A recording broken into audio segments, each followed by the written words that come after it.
I want to welcome you all to our evening with Ken Ludwig. I'm very excited about this, and Ken is so generous with his time. And I'm gonna tell you a little bit about what I hope to do. I had the incredible privilege of seeing Ken's play Jack and Louise earlier in the year, pre-pandemic. And it is delightful, incredibly delightful.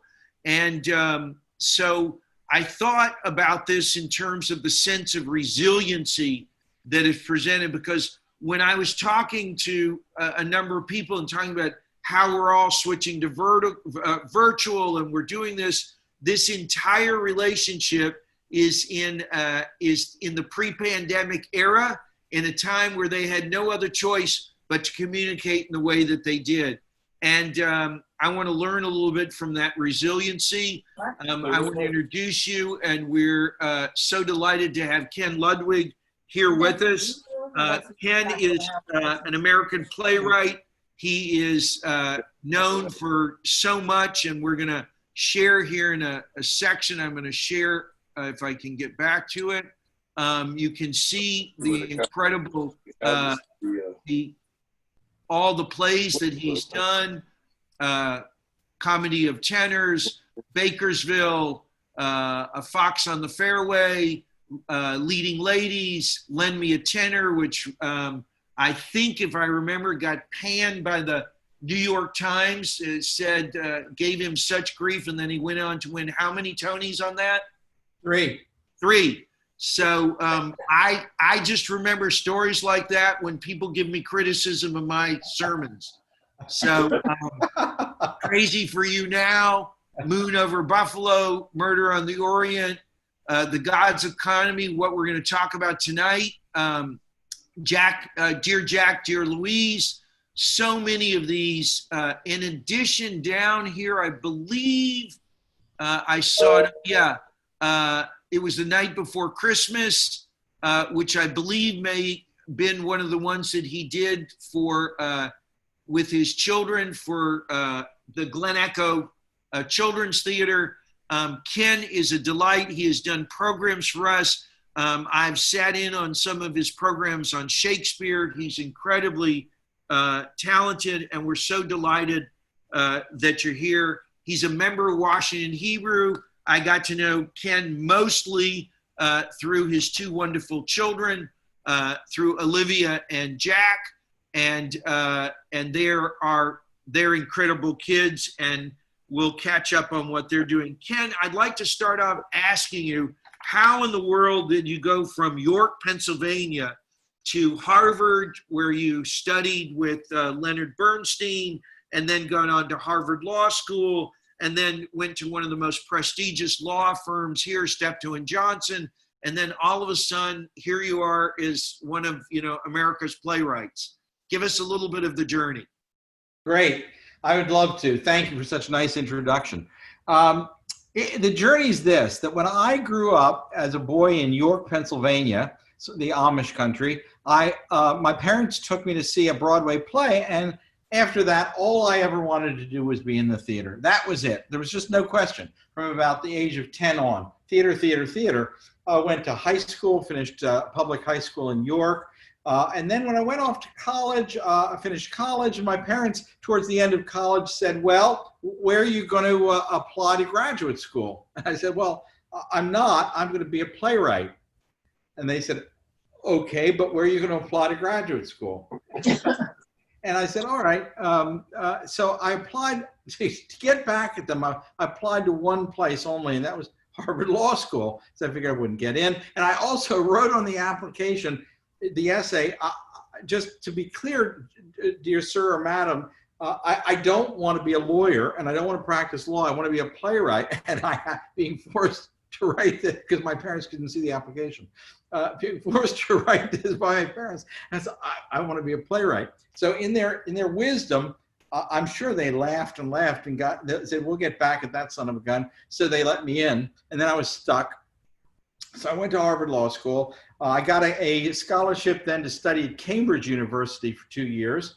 and did a degree there, and then finished up Harvard Law School. And then the trouble was this: if you want to be a playwright, it's hard to make a living. It's as one wonderful guy, the fellow who wrote Same Time Next Year, told me once early in his career, right after he wrote that, it's easy to make you can make a killing. It's maybe not easy. You can make a killing, but not a living. If you hit a real big hit, you're all right. So I had no money coming out of law school, and so I had to have a job. So I took a job with a law firm with Steptoe and Johnson because I needed to make a living. And to be honest, I loved practicing law. It was fun. I enjoyed it. I did international law. Some of my best friends today are still there. But I just had something I wanted to do a lot more. So while I was at the law firm in what I called my day job, you can have to be a waiter or you do that. I started a routine where I woke up every morning at 4 o'clock in the morning religiously. I was showered and dressed by 4:30, and I wrote plays from 4:30 to 8:30, and then I lived at Columbia Plaza, and then I walked down up to Connecticut Avenue and went to Steptoe.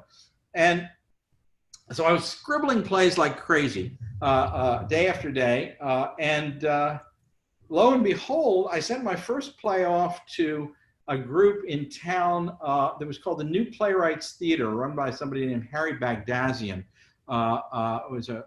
He's probably still around, and I think he is and running it maybe, where you had a chance to show people your plays, and maybe they'd produce it at the theater would. So lo and behold, they produced my first play about Abelard and Louise, and it's done in a church basement, and it's got about 20 seats in it, because church basements are a great place to start out being a playwright. It's a great tradition in a way. When I later had a show with the Royal Shakespeare Company, sure enough, they rehearsed in a church basement. So those are great places. So I had that done, and a second play done in a slightly bigger church basement. So I'd really made it. We were up to about 40 seats. And then my next play, I was in New York at a party, and I met a director who was an English guy, and this English fellow named David Gilmore, a director in London. We chatted, and he said, I heard your last play was pretty good, Sullivan and Gilbert. It had been done up in Ottawa by the National Theatre of Canada. So I had a little break, and then it was done at the Kennedy Center. So I was starting to get there a little bit. And then he said, let me read your latest play, and it was Lend Me a Tenor. So he took it back to England with him. He calls me up and says, hey, he said, I'd like to show this play to a producer friend of mine. Being young and a jackass, and I should have known better, having gone off to law school, but my negotiation skills weren't very good. So I said, well, I don't know. I don't know if you should show it to him. I have a lot of interest here. I know a lot of producers too, thinking that way I could sound a little bit like a big shot. And I said, I don't know. What's the name of your producer friend? And he said, Andrew Lloyd Webber. And I said, okay, show it to him. And about 3 or 4 days later, the phone rang in my tiny little apartment, and Andrew Lloyd Webber was on the phone. And he said, I love your new play. In addition to writing my own plays and producing he produced Cats and Phantom of the Opera, at first along with a famous co-producer, but then by himself. With a big company called the Really Useful Company. He said, I'd like to produce your play in the West End. Producing a play means raising all the money, and then the producer and I hire a director, and then we hire the designers. He said, I'd like to produce your play in the West End in the next 6 months if you license me the rights. That's how it works. And I said, oh, of course. And so I said yes. 3 weeks later, I was on a plane to London. His chauffeur met me at Heathrow, took me to the Savoy. We had drinks in this American Grill, and he put the show on in London on the West End, and it was a huge hit. and it won tons of awards and the Olivier and this, that, and the other thing. And then he produced it in New York, and the New York Times was picky, but it was immensely successful. And so I was off and running as a playwright. So at that point, I decided that, gee, maybe I could because the issue was, could I make a living as a playwright? So I thought I could. So I asked the firm if I could go part-time. And lo and behold, they allowed me to go as a part-time lawyer. So I was writing for longer hours. And the next show I wrote was a musical called Crazy for You. And Crazy for You was on Broadway for 5 years at the Shubert Theater and won the Tony Award as the Best Musical of the Year, and then in London. And so at that point, I was making enough money that I could say, I love you guys at Steptoe and Johnson, but I'm leaving to become a full-time playwright. So that's the journey. And it's true, I imagine, that you picked Steptoe and Johnson not for their cuties, but it's the only law firm in town that sounded like a dance troupe, and so it would look good on a resume, thinking that you were simply as a playwright. Ken, what was the musical that you saw as a kid, and what are, as you began this journey in a sense, what has it been like for you as a writer? And then we'll move to some of your particular plays, but it's, your topics are so varied and so different in terms of, and the plays are quite different. So I'm interested in how that metamorphosis and how your work has evolved over time as you see it. Don't cancel Jacksonville part of the convention. I'm going to ask people I'm going to mute everybody real quick, and then Ken, I may have to all right. I'd ask folks to just mute yourselves because unintentionally we might get some background. Go ahead, Ken.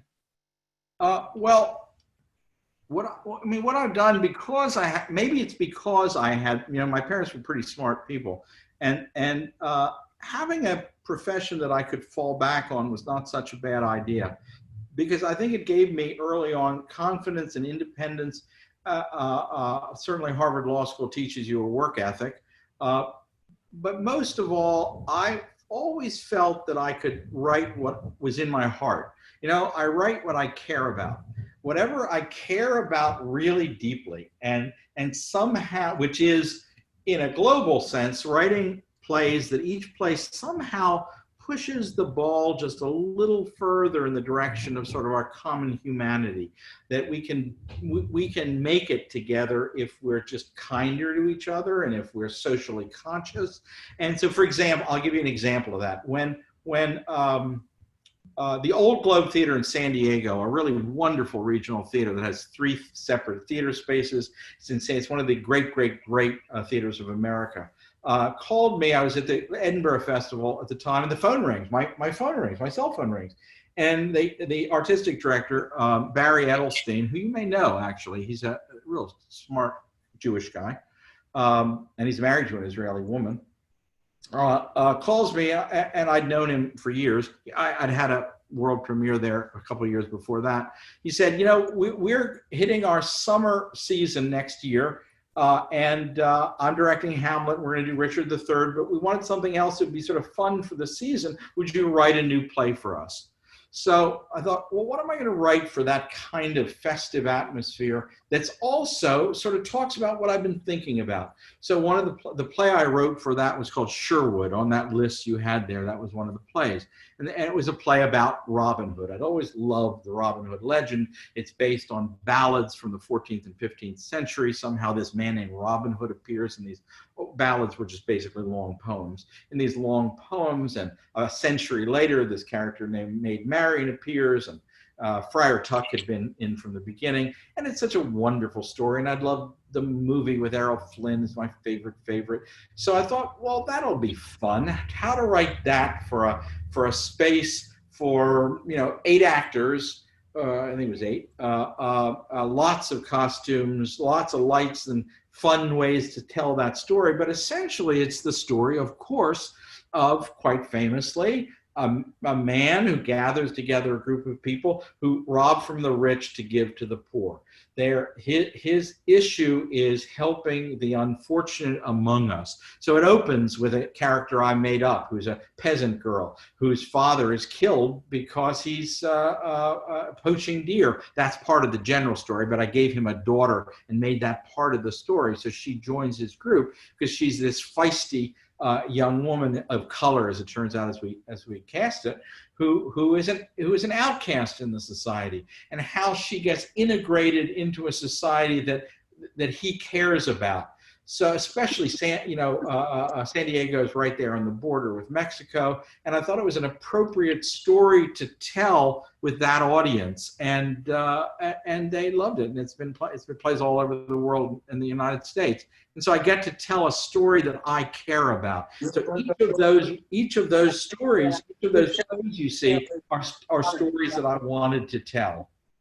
So Ken, just before we get into some of the particulars, how much would you say that growing up and being Jewish influenced that aspect? Because that is those things about caring and wanting to make the world a better place and whatever is a very, prophetic sort of part of Reform Judaism. Well, it is. And, to what extent did that influence me as opposed to if I had been brought up Catholic or Protestant? I don't know. My parents were so innately good people and conscious of these issues that my brother and I grew up thinking about them. We remember the temple in York, so I've been part of that since I was a child.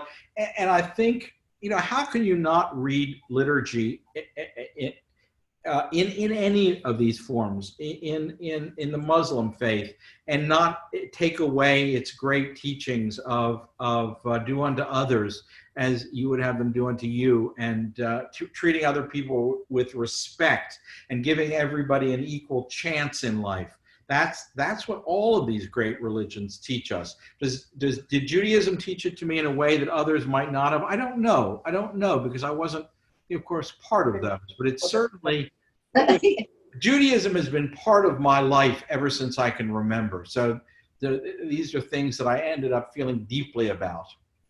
So I want to go get into a little more specific, and I'm going to go to this particular play and see if I can bring up. This is part of it being done here. I'm going to do this, but I'll put it up here. But for those who didn't see it, give them your little synopsis, and then I'm going to play a little clip from it. We can talk in more specific. But this is what I have to tell you that when Ken and I were talking, I would have swore this was a musical.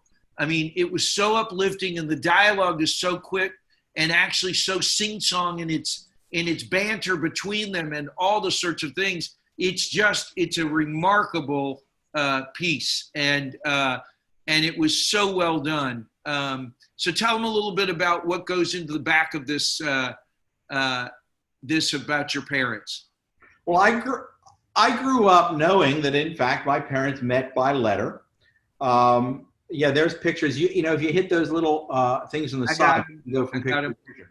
It's a two-character play because my parents met by letter. My dad was stationed in Medford, Oregon. My dad had completed medical school. He put himself through medical school and college by working in the steel mills in Coatesville, Pennsylvania.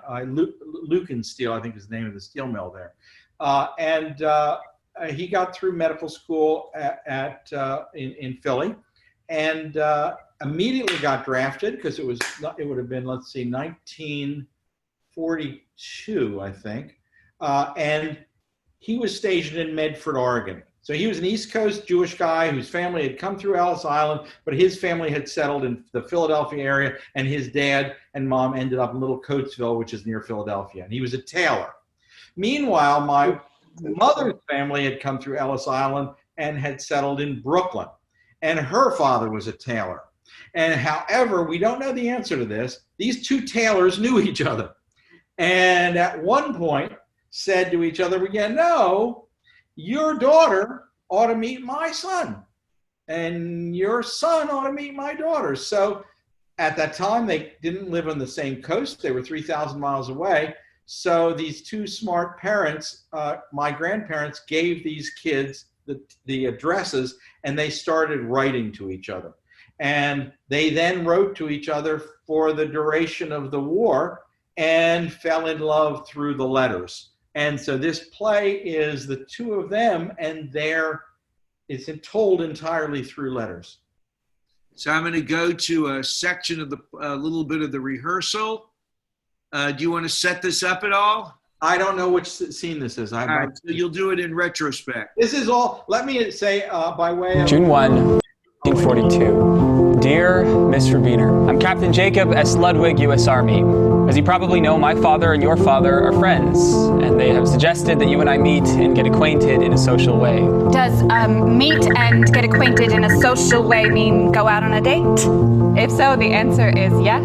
P.S. Could we start using first names now? I like to be called Louise. I like to be called Jack.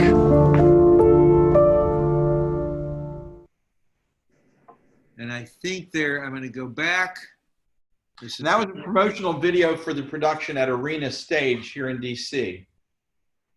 All right, I got to stop sharing on this and be able to go back. So what I found so fascinating, and I wish there was more we could do from the play, because it's brilliant the way the banter that you go and the fun that you do and how you develop the character of your mother and your father, and your mother's quite feisty in those letters, and really, pushes things. And what was she doing at the time?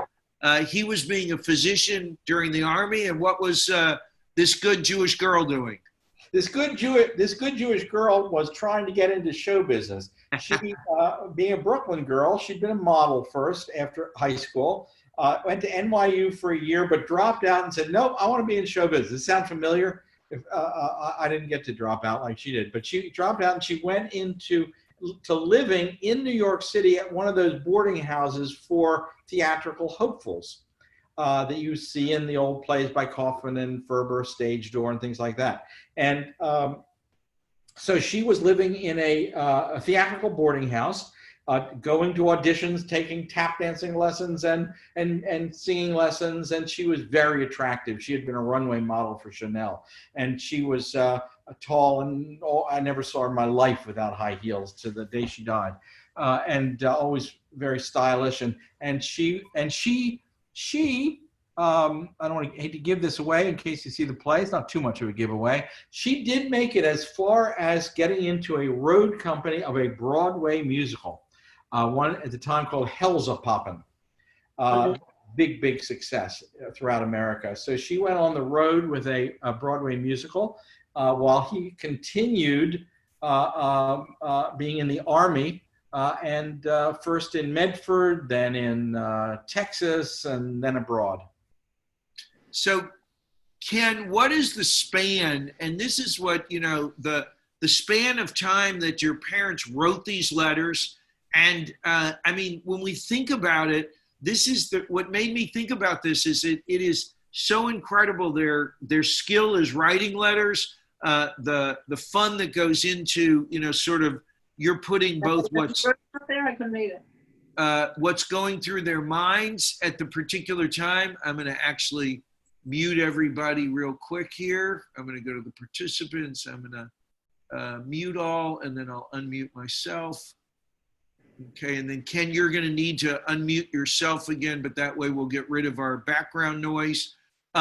So what's amazing is their ability to sustain themselves. And when we think about this is the type of resiliency, because we're going through a period of time where all of communication has been and everything's changed, just like it was imposed on them, that the war changed everything. So, how does this, when you think about this, first talk a little bit about how they sustained and what were some of the ups and downs of that, and what are some of the things that were revealed to them and how they got to know each other through these letters. And then we'll move to this concept of resiliency, because I think that the art of communication is so clearly brought up that the foundation of your parents' relationship is this ability to be so coherent and honest and open in these letters.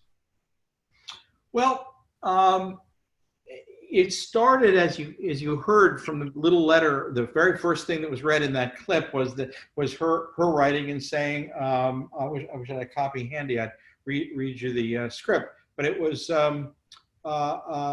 your father and as you know, your father and my father know each other, and suggests that we get acquainted in a social way.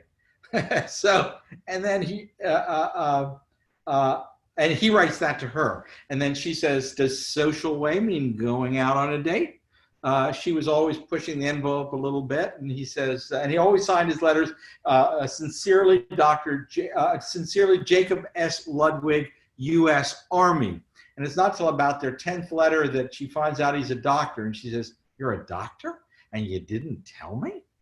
Don't you know that every girl in America wants to marry a doctor? So little by little, they get to know each other. And, you know, as people have pointed out to me, the Postal Service, incidentally, did a big promotion of us at the time. And they did a whole interviews with me and essays and stuff because, you know, in the old days, that's how you got to know people. Nowadays, a similar something happens with Facebook or Twitter. You do get to see each other probably right away if you want to. Jack and Louise don't exchange pictures till about a year after they start the letters. How long did these letters go, Ken? 4 years. Wow. How many were the collective letters? Well, you know, here's the story. I don't know. I know they existed. I know they wrote them to each other. I heard about them all my life. And before my mother passed away, she destroyed them all. She didn't, we infer that the situation is she didn't want her children, there's just my 2 boys, my brother and me, to see them because in her mind, they must have contained intimate language and emotion that she just felt she didn't want to share with her boys. And so it was a different So more magnificently, you created this based on the product that you knew. That's right. That's right. Amazing. Based on my parents. Mm-hmm. That's great. So what do you, when you think about this, some of the, you know, if you think about sort of the lessons of resiliency that come from this, and you think about your parents and, I mean, you know, we can barely get a 30-second commercial. Now you know, we started out with 60-second commercials for the Super Bowl. Then we told our attention span as Americans got down to, you know, 45 seconds, then 30. Now, you know, it's several $100 million just for 15 seconds. And that may be too long for us. They sustained this by writing a letter, and I imagine once they were overseas, these letters didn't come every day. I mean, you know, they may have written every day, but the cross communication must have been very difficult to catch up with. Absolutely, absolutely. Though the U.S. Army, and I'm sure the other branches of the service as well, were very, very good at making sure that the servicemen and women's letters did get to each other pretty quickly in the States and even from abroad. It was rare that it was more than a week, unless, of course, there were battle situations and so on.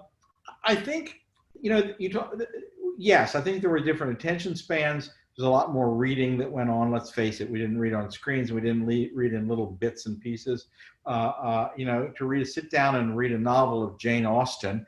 You know, Jane Austen was Pride and Prejudice was sent, you know, with soldiers in World War II and World War I. You know, the U.S. government did supply novels to the average soldier, and my favorite novelist ever, Jane Austen, was the primary one they sent. Is you know, one of the part of this story, it's not just that we have a very, very serious Broadway interest right now, producer, who we're have casting meetings about who can play them on Broadway. Of course, you need stars when you get to Broadway, or the event doesn't happen. That's just how Broadway works for straight plays, meaning non-musicals. Is the play deals with a relationship during World War II, and we're going through. If this terrible pandemic is like anything in our recent history, it's like World War II. I read about World War II a lot, and Churchill is quoted in the course of this play by Jack, because Jack idolizes Churchill, as do I.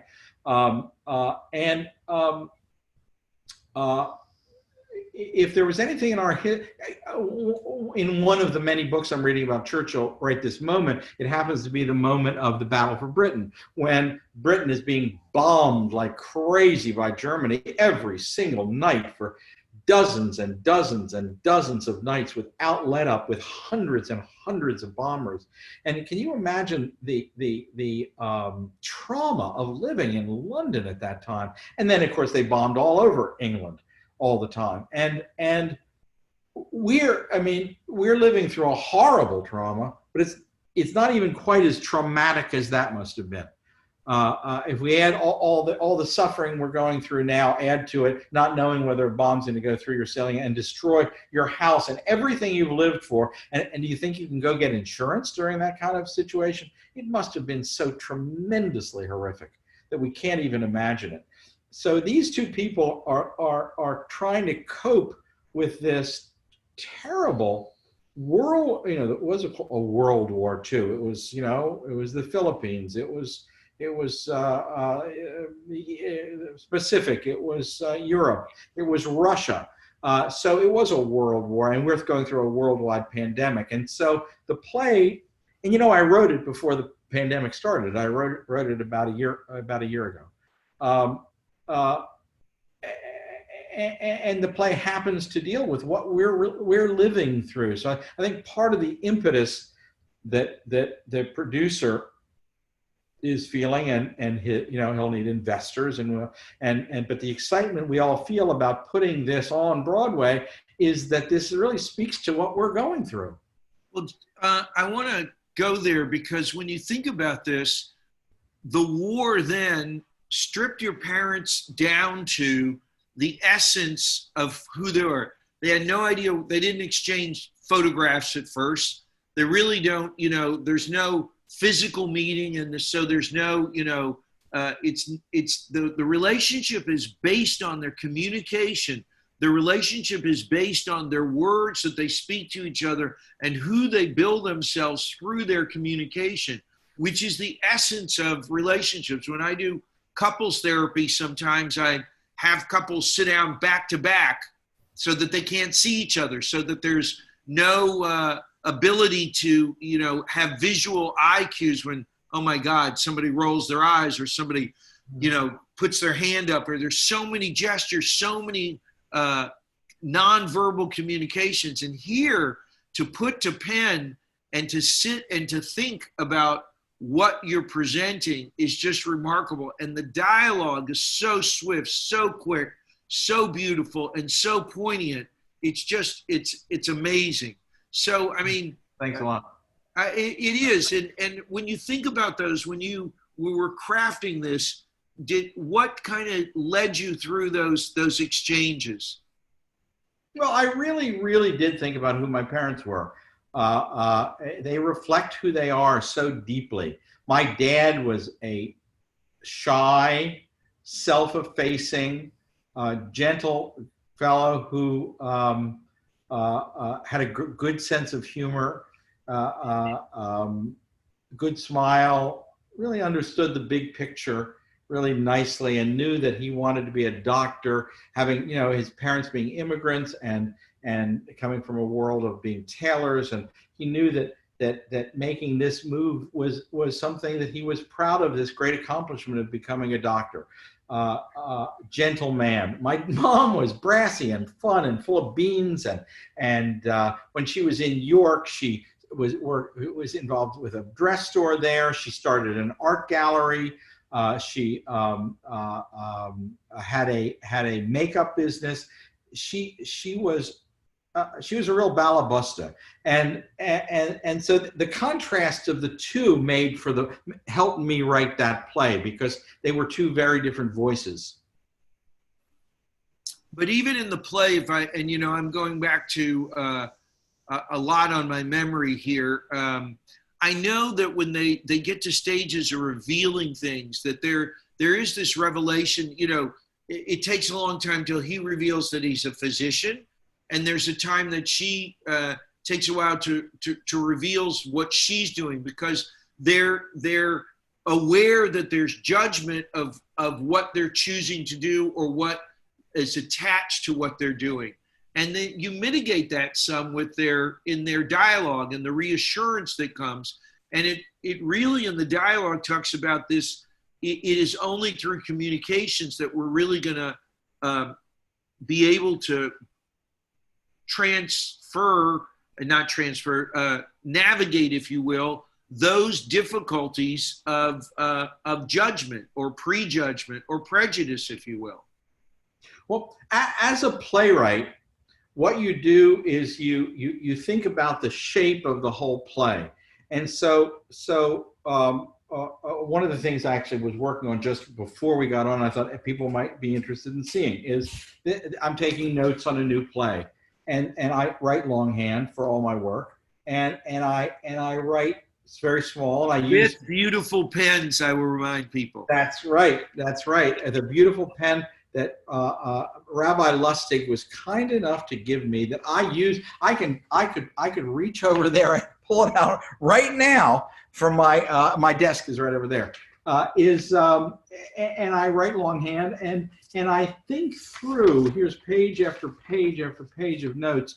What do we learn, snatched of dialogue? When do we learn certain things and not other things? And, even if I'm writing a play about Robin Hood in Sherwood Forest, the same questions arise as writing a play about two people during World War II. How is it structured? When are certain things revealed to the audience? What do the characters on stage know? Where does the first act end? What is one very, very good teacher at Harvard called the third act pivot? I never studied playwriting, but he wrote a book afterwards that I've read, which is sort of, in Shakespeare, which is 5 acts long, the third act pivot is when something changes the game up. You're doing all this with 2 people standing on stage, and all they're doing is talking to each other. And in the world that we live, of pyrotechnics, of all these things, whatever, you've taken us back to the art of the power of the word. I mean, it's just amazing, because they're so funny at times, and and in just a phrase or just the way that they're doing, and it's amazing. But I think you're getting to the essence of what is missing so much today, is that there's a lot of package and no substance, and you've given us the substance. What are some of your favorite lines in that or favorite moments in that? Well, it's nice of you to say that way. I don't know. I loved getting them to know each other. I'll tell you, at one place in the play, Louise, I'll call her Louise, my mother, gets a big audition. And if she could actually get a Broadway part for the first time. And it's a revival of Arsenic and Old Lace. And so she does about a page and a half, if you remember, playing both parts. And the movie had already come out with Cary Grant and Priscilla Lane, I think. So she plays both parts, and that was fun to write. And I love Arsenic and Old Lace, and looking what dialogue would show her off best. But of course, she says to him, and if I write it out, maybe it'll help me memorize them. So he's sitting there reading a letter while she's acting it out in her room in New York, and he's 3,000 miles away, reading the letter. but she gets to act it out and have a good time. So one of the tricks of the play was trying to figure out how we can get to know them physically as they're excited about getting a letter from the other person, or their first audition, or he has to go to basic training and crawl through the mud and how much he hates it. But when he gets an emergency, he was dealing with the he was attending the wounded from the Pacific Theater. So they would come in waves. So sometimes a letter wouldn't come for 2 or 3 weeks, and she would get worried, and he'd say, I'm sorry, but I had to go out to one of the ships in the Pacific Ocean, because they did that. Sometimes they took the doctors to the ships. So I couldn't write for 2 or 3 weeks. So there's so much inherent drama. I mean, one of the things, I wrote this, is a book I wrote called How to Teach Your Children Shakespeare. And the thing is, if you want to be in the theater, which won several awards, and you've given some great pieces on that to teachers and other things. It's great. But if you want to be a writer, you got to read Shakespeare, because he teaches you everything. He tells you everything. And it's what I was saying earlier about structuring this play just the way I would structure any other play. It's 2 characters, so it was a little trickier. You can't just, George Bernard Shaw had a great line. He said, any fool can write a first act.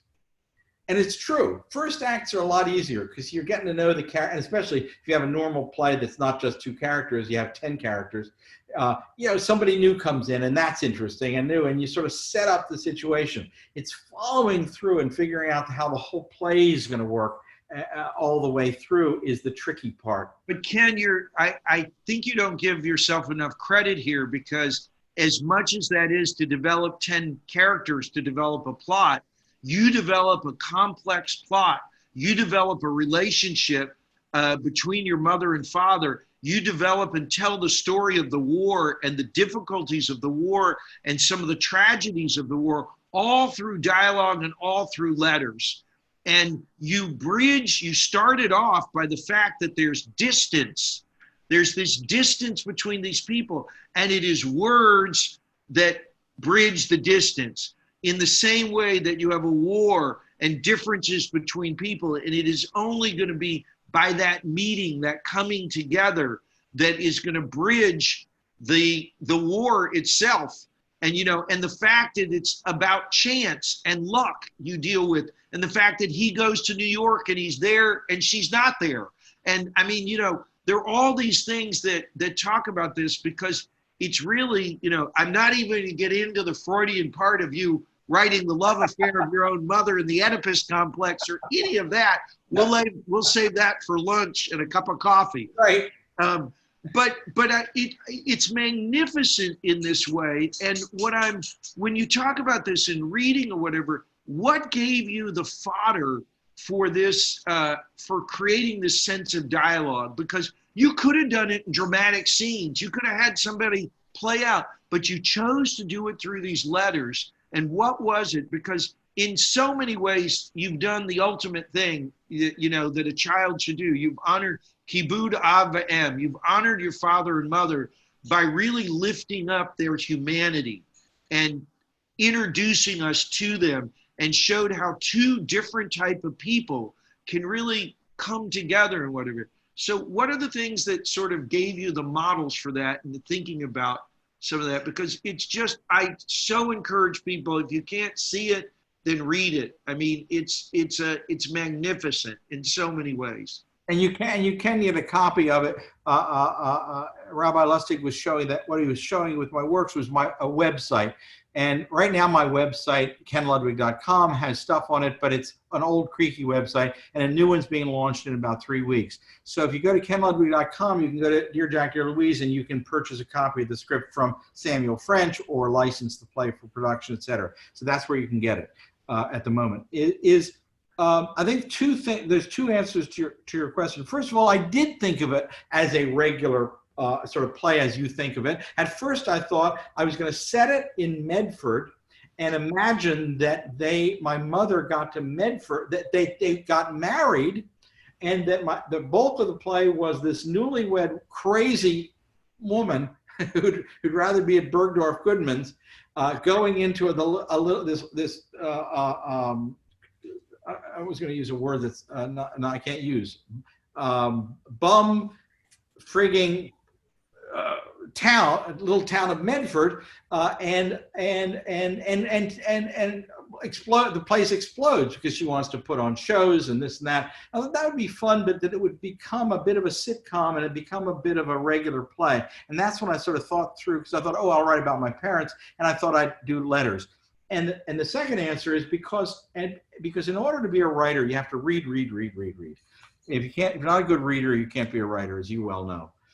And among the zillions of things I read in this house with all the books I have are correspondence. I love reading correspondence. There's such great correspondence through theatrical people, intellectuals, the correspondence of Isaiah Berlin to Irving Berlin. And they always reveal people in such a personal way. You can't help it when you write letters. And I thought, oh, that's a good way to tell this story. Well, it's so beautifully done. And, the art of dialogue and conversation is so rich in this. And I just want to commend you because I think everybody who left there was in desire to have a conversation with someone, because the intimacy that you build over time and the revealing and the layers that you peel back of your parents is just, it's beautifully done. And it reminds us that we have that human capacity, and it's being able to do that. I'm going to take a little time. I'm going to open it up. I'm going to go to the gallery view real quick and see if there's some questions that folks have, and then I've got a few more, but we've got a group of people that have been on and looking, and if anybody has any particular question, and remember, we're going to act like we're Episcopalians and not Jews. We're not doing questions like the rabbis that are long speeches, but really informational. So, anybody here? All right, there we go. Sylvia Wagner, I'm going to spotlight you and go ahead and unmute yourself, dear. We can't hear yet. I was just wondering if your parents had a chance to see the show. No, this play is a new play. I wrote it just less than a year ago, and it was just put on over the winter for the first time. And my parents, alas, passed away quite a while ago, so no. But thanks for asking. Ken, what did your kids think of it? Did they see it at all? Yes, they did. And they loved it. They really liked going back, and they vaguely remembered my mom. My dad had passed away when they were before they were born. So this was a way to get to know them. I was going to also mention one interesting thing is when you talk about our mutual love of pens, and penmanship is, we remember those we love very much through seeing their handwriting. And of all the things I treasure the most, and of course how dumb I was as a kid before my parents died, not saving all the birthday cards and the thises and that's and their letters when I was abroad, studying abroad. I didn't save any of it because, as a kid, you think they're going to last forever. So the little bits of scraps, my mom on a recipe, dad on a note, that I have around the house, framed around the house, are precious. And I opened a book 2 nights ago to read a wonderful book by George Will called Men at Work about baseball. Sure. I was invited. I have the book in my office. I was invited to be a speaker at the Oxford-Cambridge dinner they always have 2 people, and the other was George Will. And we just got the coronavirus came, and we didn't get to do it yet.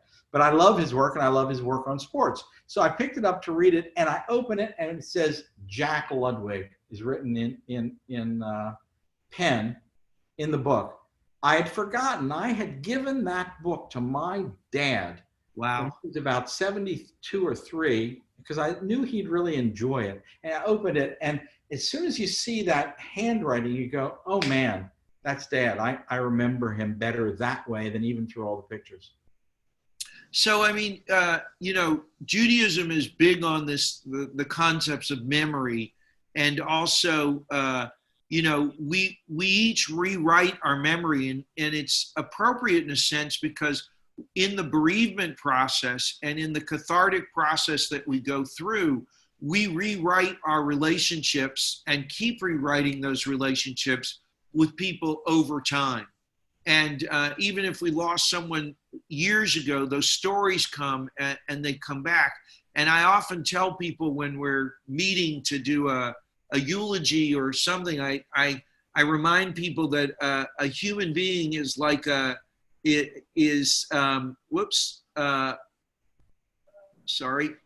human being is like a fine jewel. You hold the jewel up and it refracts light differently. And for each of us, the human soul and our interactions with them are so different. And we rewrite those things in stories, and stories change over time. And the way that we apocalypse history in terms of we go on a vacation for 4 days and one thing happens. I can remember of vacations, you remember incidences because we apocalypse. We close these things down into smaller areas. So my father loses his glasses in the ocean, teaching me to swim, and he can't drive, he can't do anything, and we're on vacation. And then, you couldn't get glasses made in an hour. So you have these events and things that come through. When you think about with your parents and what went into this, what are some of the seminal things of who they were to you that really creeped in, that when you thought about, I want to tell them about Jack, I want to tell them about Louise, what were some of the things that lifted up in those notes that you wanted to make sure that when I left, that I knew about Jack and I knew about Louise?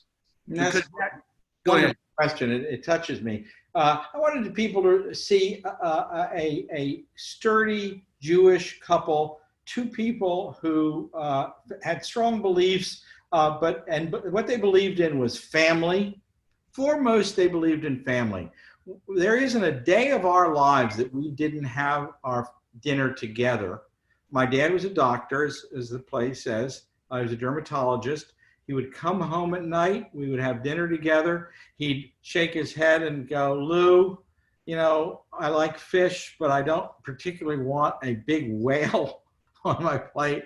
And we'd laugh, and that became a joke in the family. And it was a time, meals are a wonderful time to be together. So in a way, I wanted the play to, though it doesn't go into their future life, the play doesn't, is to see the kind of people who you respect and who have a sense of humor and had good friends in the community and love being part of that community.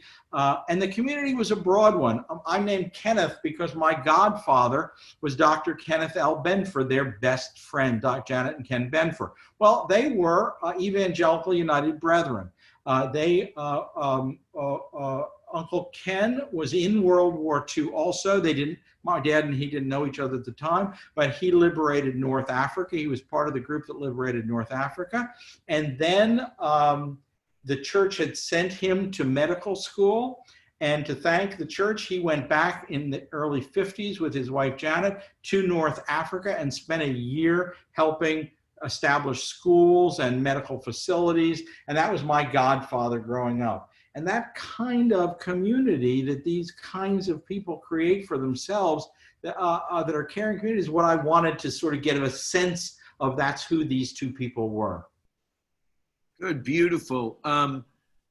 There are, there's so many things that are in this particular piece, but moving out of this one, and that, their resiliency is, I think that when we look at what we're going through and relating it to the fact that, the silver lining I hear from so many people in our congregation when I check in with them and talk and say, listen, I'm worried about the rest of the world. I'm so lucky. I've got a roof over my head. I have plenty to eat. And the silver lining of this is that I've got both of my kids home, which I never expected. They came from New York. They're here. We're eating dinner every day together. And somebody says, how can I complain? I have Shabbos dinner every night. I used to only get them for Shabbos dinner, and now I get them every night. What do you think are going to be some of the things that are going to be written about this time? If you were going to write a play, and talk about the pandemic, besides getting into how stand-up and beautiful and strong the leadership has been in this country, but besides that, what might you talk about? Careful.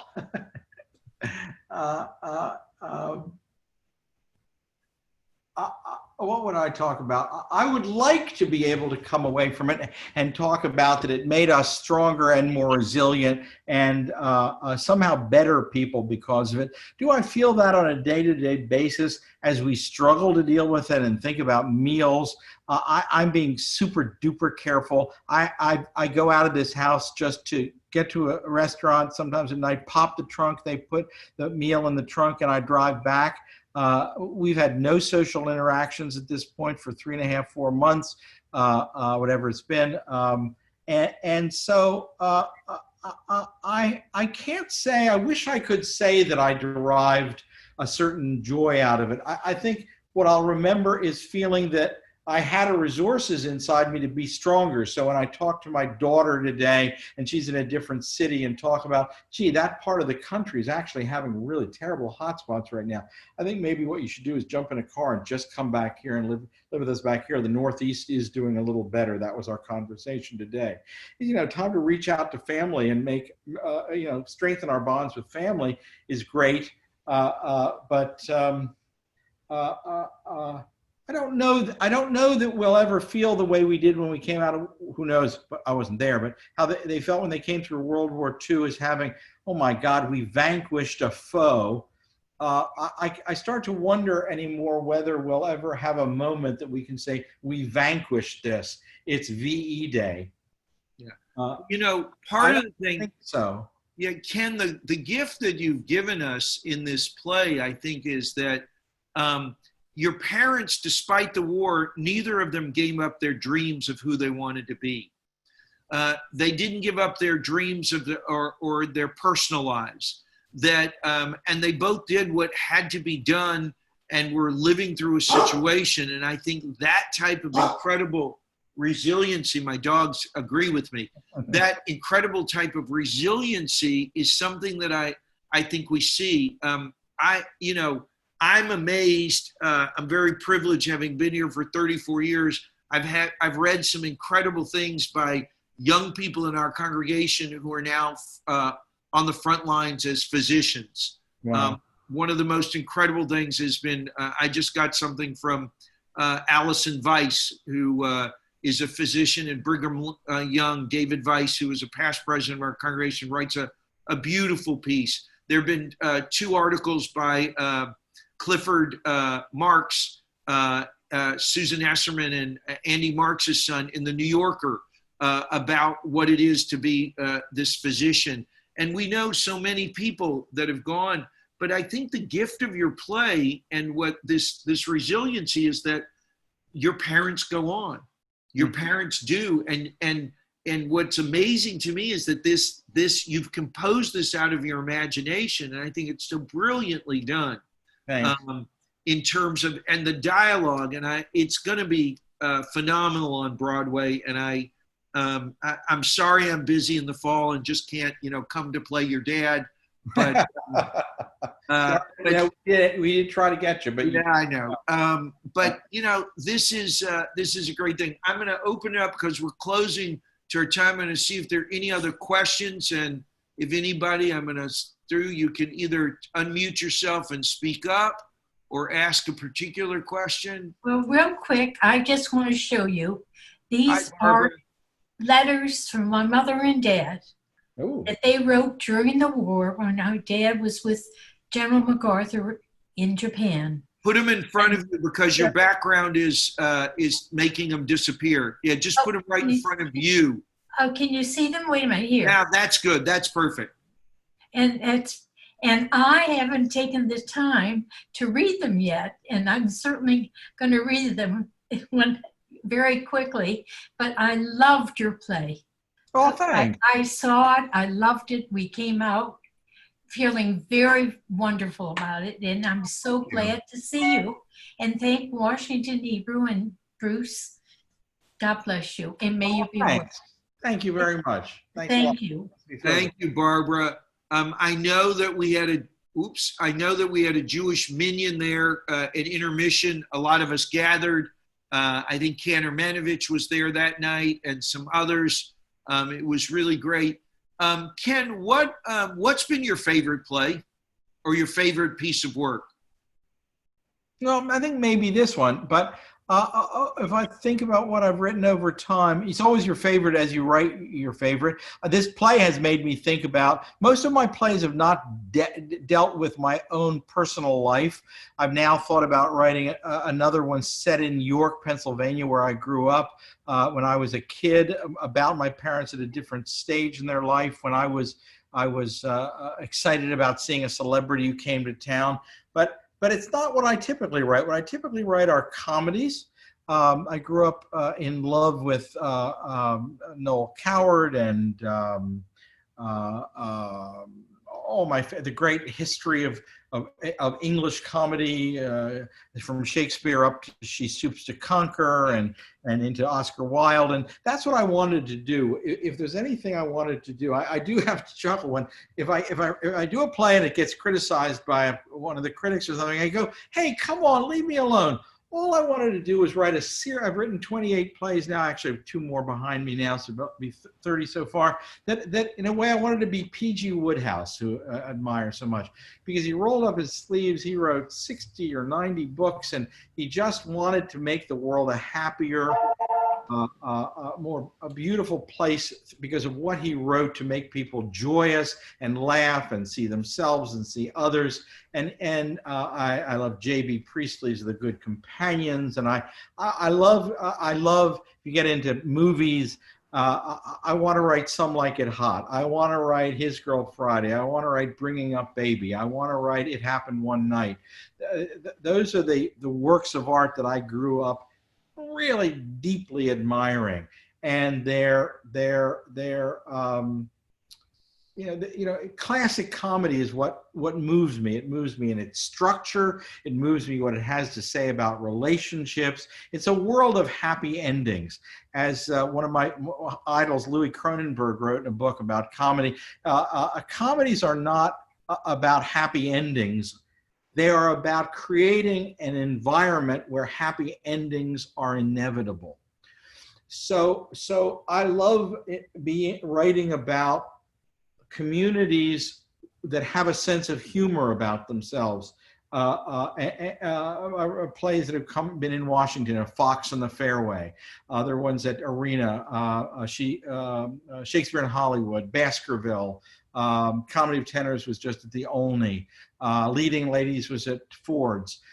Is writing plays that may, again, as I said at the beginning of the conversation, give us a sense that if we're kind to each other, we as a community we can somehow move the ball a little further, even if it's, as I say in that Sherwood script, as Friar Tuck says, not even an inch, not a half inch, because no one can do that. If it's 1/100th of an inch, if we can move that ball a little closer to a common sense of humanity, we've accomplished something. And that's what I'm trying to accomplish by writing comedies for the stage. That's what I live for. That's beautiful, Ken. What's your favorite? What part of Shakespeare do you like, and what's influenced you? Well, my favorites, of course, are he wrote 4 great comedies. He wrote 10 comedies in total, but the 4 great ones are, of course, Midsummer Night's Dream, and it's just the greatest play. How anyone can have 4 plots going at the same time, all of them working, all of us telling something about ourselves and about humanity and about love and about imagination. And then what are called the high comedies, the 3 high comedies that he wrote. We don't really quite know the order of them. They were probably much in this order: Much Ado About Nothing, As You Like It, and Twelfth Night. And there's nothing greater. And I read them all the time. I have copies over there near my desk in different editions. And then after Shakespeare, as I said, the great plays are, I wrote an adaptation of one by George Farquhar called The Beau's Stratagem, and another one, great comedy only seems to appear every 50 to 100 years. You have periods where, they write a lot of plays, and there were sentimental periods in this period, but they're not really great plays. You go from Shakespeare, and then there's a hiatus of about 50 years, and then some restoration comedies are good, particularly this Beau's Stratagem by George Farquhar, and then you go another 50 years, and you finally get to this outpouring of 18th century comedies when you have a Goldsmith, She Stoops to Conquer, and Sheridan, The Rivals, and School for Scandal. They're great classics because they're great, because they tell us about ourselves, and they not just make us laugh, they make us laugh in a way that we think about ourselves. Sir Peter Teazle and Lady Teazle in School for Scandal, who are arguing and arguing and arguing, have by the end such a sense of humanity and love for each other that it's very moving.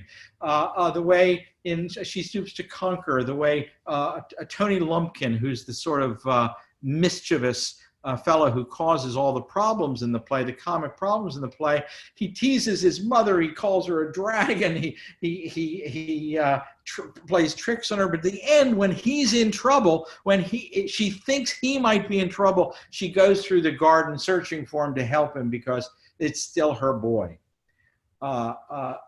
These are works of great artistry and in our society, the trouble is, and this is one of my hobby horses, is that we tend to teach in our high schools and in colleges the tragedies. So if you take a course in Shakespeare, what are the 4 plays you're supposed to study? Well, you study, of course, with the 4 high tragedies: Hamlet and Othello and King Lear and the Scottish play. I can say it's Macbeth because I'm not in a theater. You can't say that in a theater. And they're no greater than the comedies. People think they're more serious because, oh my gosh, there's death and transfiguration. But they're not. They're a different art form.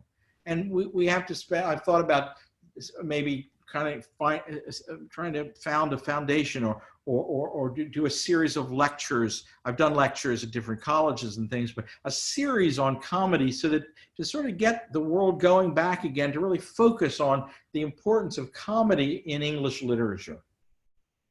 What do you think that comedy does for us in that sense?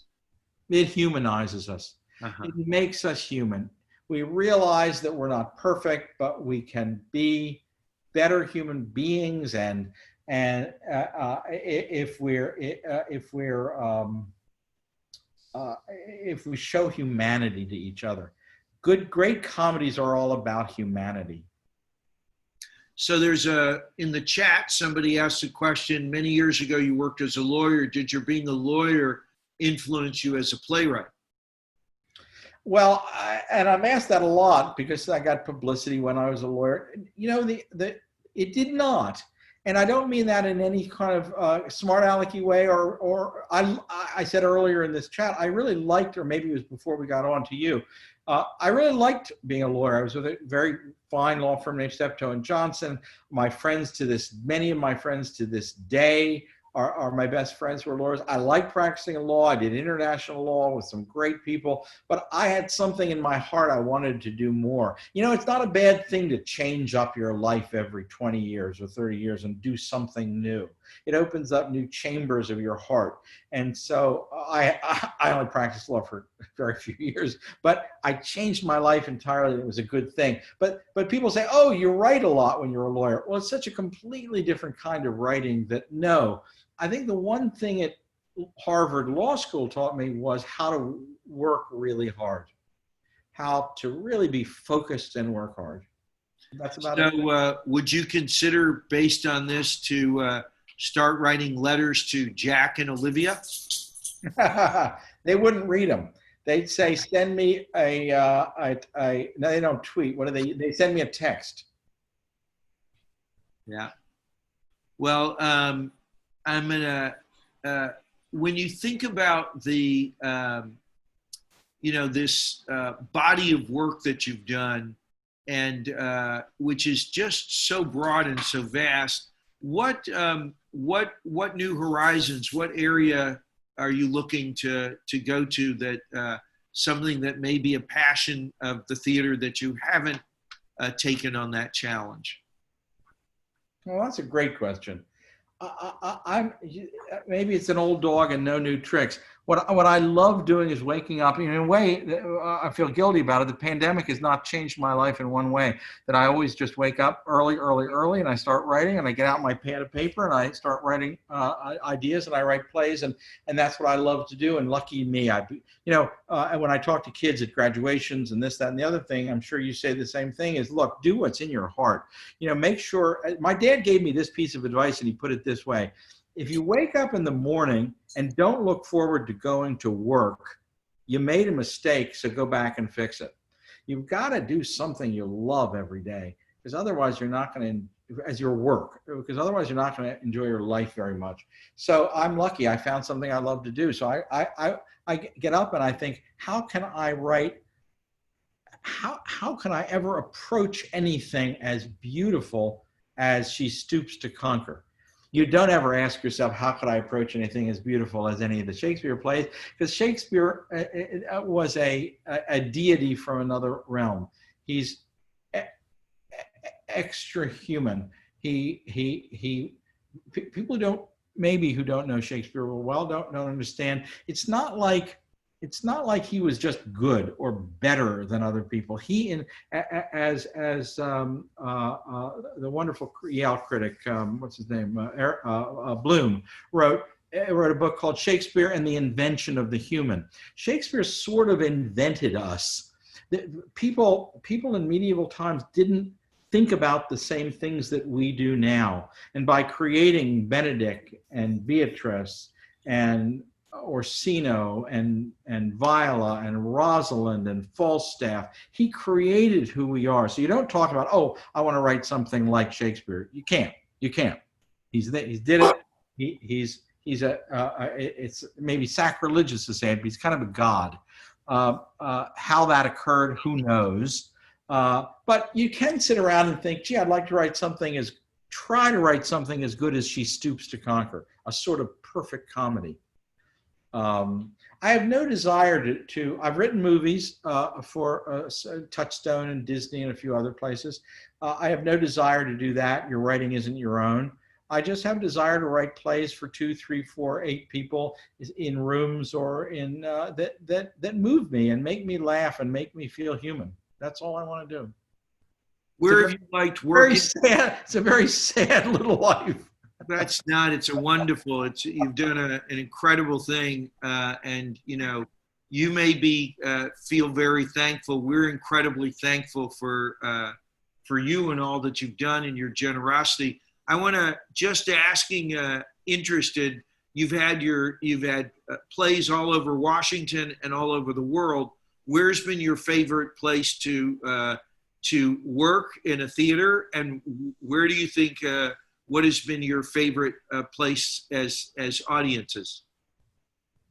Well, favorite twofold. One, of course, going to Broadway, and my last play was a revival of Lend Me a Tenor. It was in the Music Box Theater where Gershwin and Irving Berlin and all the greats worked for years. And I've had shows all over Broadway, and they always moves me because of what shows have been in there over the past 50, 60, 100 years. And then going to London and having a play, I had a play at the Old Vic.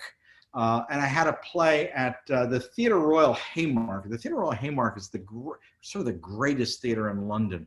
It's where Stopper did Arcadia and other plays, and Importance of Being Earnest, and it's this little jewel, and it's privately owned. Most of the theaters in London are owned either by Andrew Lloyd Webber or by who's this the great producer who produced Les Mis. I'm just getting old and I have a cheese brain. Macintosh but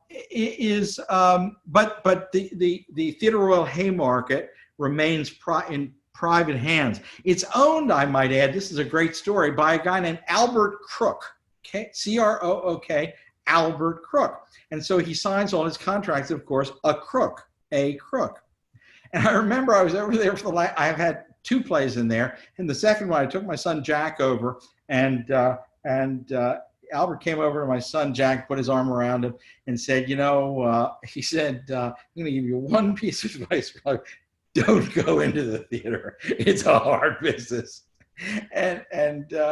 But having a show at the Theater Hall Haymarket in the Old Vic and at the Music Box, I think have been my highlights. So when we get back to being able to travel again, you give me a new idea. We'll have to do a temple trip to a theater trip to London, and have you guide us to some of those great theaters and talk about literature.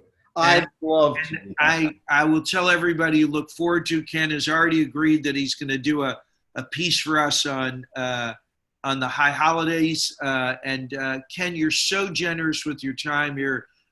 It's such a gift, and you really did kibud av v'ev.